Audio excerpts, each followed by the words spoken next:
On my previous video, I told the story of how I got the call for the Day Date 36 in yellow gold. I went to view it, and I loved how it looked, but I've decided to pass on it. Since then, I gave it some thought, and I just couldn't let that decision stand. I went back to the AD just a couple days later and picked up the watch, and now no regrets. Let's take this home and unbox the watch, and I'll talk about why this is such an amazing piece, and I'll take it out to lunch for the wearing experience. This is a size large box because of the precious metal day date, but it's not that much bigger than a medium-sized box. My AD showed me an example of an extra large box, and that was huge, and now they're using that for the precious metal Daytonas. My watch came with the bezel protector, the green tag, the white tag, and the price tag. Documentation is in the back, including the warranty card, the manual, and the service information. It seems like they've made the instruction manual shorter. The warranty card is activated at the AD using their Rolex iPhone, and that just starts the clock on the warranty. Your name or the store's name is not connected to the watch. The service information is now just a 2-page thin booklet.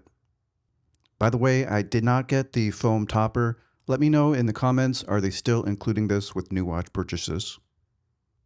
This specific configuration is my favorite out of the entire Day Date collection, and that's why I couldn't pass this up. Yellow gold fits my skin tone much better than Everose gold, and the white lacquer dial really complements the yellow gold and gives it contrast. And I love those new deconstructed Roman numerals. These Roman numerals gives this a more modern look, but still keeps it classic. The way the numerals are chiseled and angled and faceted, they do sparkle, but it also helps with legibility. There's absolutely no lume on the dial of this watch, but I can still tell the time easily most of the time. And they've designed the numerals to enhance the symmetry of this watch. For example, if you look at the positions at 11 o'clock, 1 o'clock, 5 o'clock, and 7 o'clock. There is some glare on the crystal when looked at an angle, but I think the white color mitigates this effect more than a dark color dial would. But overall, the dial is very clean, minimal text, and it looks very luxurious. They have a special lacquer technique that makes this dial glossy white. It looks almost like enamel or porcelain. I can see it in person, especially when I compare it to my old white dial Datejust, which does not have a lacquer dial. This new Day Date looks much more special. On the back of the case are the required stamps. AU 750 in one corner represents 18 karat gold, and in another corner is the stamp of the Rolex crown. And the clasp also has specific markings and stamps. And if you're experienced enough, this can serve as another way to authenticate the watch based on how clean these stamps are. But the bracelet itself is a work of art and technical perfection at the same time. They've improved the President bracelet over time, and now it has extremely tight tolerances and extremely well built.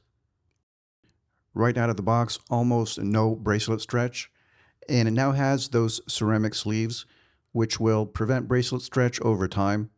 The ceramic material covers the pins and helps prevent a wearing down of the pins, which can happen if debris gets in between the pins and the links and causes erosion. The crown clasp is very secure, and even though this has no micro adjustment, I've had no problems with getting a good fit on this. Even with expansion of my wrist, this is so well built and comfortable.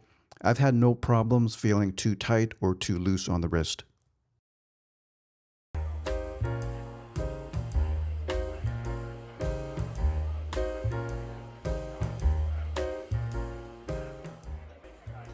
The 36mm size Oyster case from Rolex is the perfect size for my wrist.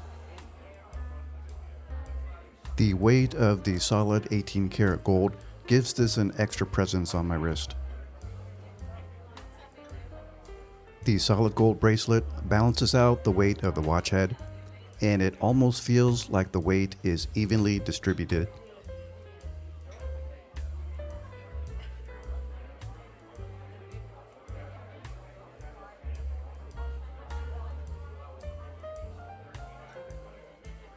I've mentioned that this is a flashy watch and the bezel really does sparkle, but I've now come to terms with that. This is not an all-occasion watch. I have other watches for other occasions, but this is a special piece. I wear long sleeves most of the time, and this can stay hidden under the sleeve cuff.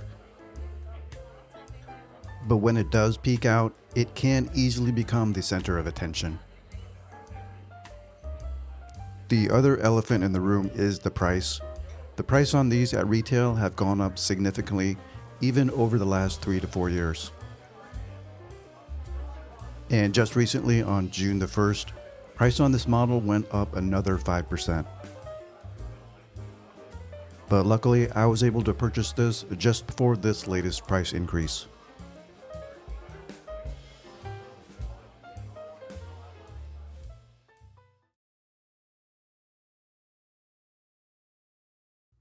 By the way, I no longer have my previous Day Date 36 with the champagne dial. Same bracelet as this, and I had a great experience with that bracelet, but the gold on gold color tone was getting too monotone for me. This white dial contrasts much better with the yellow gold. They did not offer the deconstructed Roman numerals on the 36mm Day Date when I first bought my other one. But now that they have this available, I think this is the best looking configuration in the Day Date catalog. The Day Date is the premium line of Rolex, and I was without a Day Date for a while, but this one fills the gap, and now the Day Date is back home in the collection.